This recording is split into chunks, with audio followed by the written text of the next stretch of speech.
হযরত মুহাম্মদ সাল্লাল্লাহু আলাইহি ওয়াসাল্লামের অনেকগুলো অলৌকিক ঘটনার মধ্যে একটি চাঁদ দ্বিখণ্ডিত করা। মদিনার হিজরতের প্রায় 5 বছর আগে একবার মক্কার কয়েকজন মুশরিক নবী সাল্লাল্লাহু আলাইহি ওয়াসাল্লামের সমীপে একত্রিত হলো। তারা এসে তিনি সাল্লাল্লাহু আলাইহি ওয়াসাল্লামকে বলল, যদি তুমি সত্যিকার অর্থেই নবী হয়ে থাকো তাহলে তোমার নবুয়তের প্রমাণ হিসেবে বিশেষ কোনো নিদর্শন উপস্থাপন করো।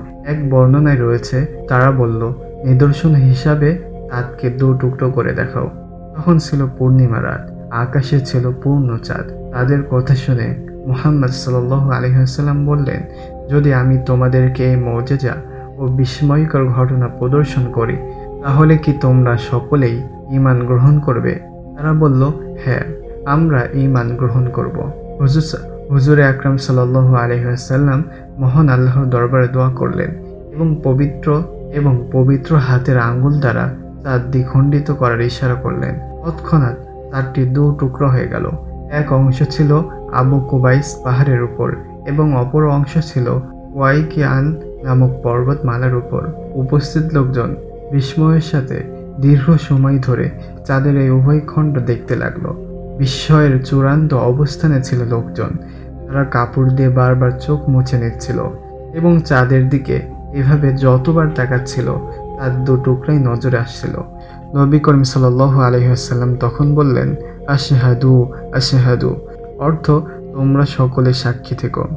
আসর থেকে মাগরিব পর্যন্ত যে পরিমাণ সময়, ততক্ষণ পর্যন্ত চাঁদ এভাবে 2 টুকরো অবস্থাতেই থাকে, এরপর আবার একত্রিত হয়ে যায়।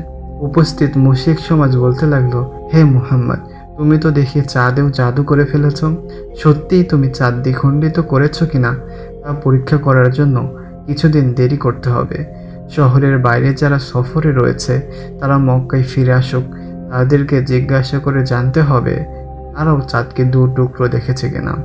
কেননা মুহাম্মদের জাদু সকলের উপরে প্রভাব ফেলবে তা মোটেই সম্ভব নয়।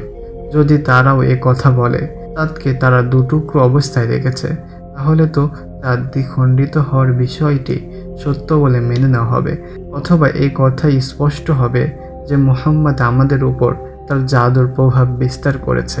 মক্কার বাইরে যারা সফরে গিয়েছিল তারা যখন মক্কায় ফিরে আসে তখন তাদেরকে জিজ্ঞাসা করা হয়, তারা সকলেই নিজেদের অভিজ্ঞতা বর্ণনা করলো। তারা সকলেই চাঁদকে দ্বিখণ্ডিত অবস্থায় দেখেছে, কিন্তু এই প্রত্যক্ষ সাক্ষীদের সাক্ষ্য প্রদানের পরও অদ্ভুত এই জনগোষ্ঠী ঈমান আনল না, বরং বলতে লাগলো অচিরেই এই জাদুর প্রভাব দূর হয়ে যাবে।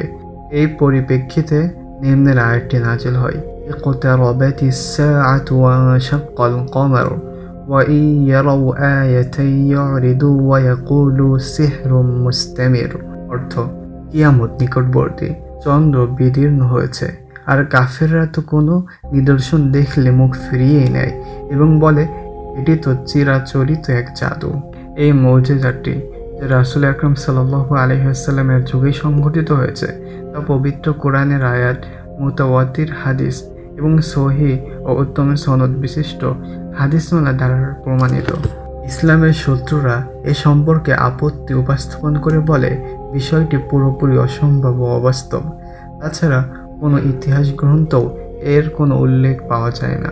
আপত্তিগুলোর জবাব এই যে, আল্লাহ তাআলা যেহেতু সকল বিষয়ে ক্ষমতাবান, তাই চাঁদ 2 টুকরো করা, তাই চাঁদ 2 টুকরায় খণ্ডিত হওয়া কোনো অসম্ভব বিষয় নয়। কোনো যুক্তিগ্রাহ্য দলিল কথা প্রমাণিত করে না যে চাঁদ খণ্ডিত হওয়া সম্ভব নয়।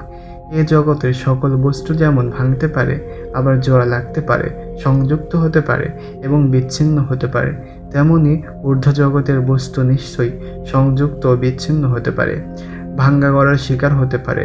আল্লাহর অসীম ক্ষমতার আওতায় যেমন নিম্ন জগৎ তেমনি ঊর্ধ্ব জগৎ। তার ক্ষমতার প্রকাশ ক্ষেত্র চন্দ্র, সূর্য, তারকা, নক্ষত্ররাজি, আগুন, পানি ও গাছপালা, জীবজন্তু সকল কিছুই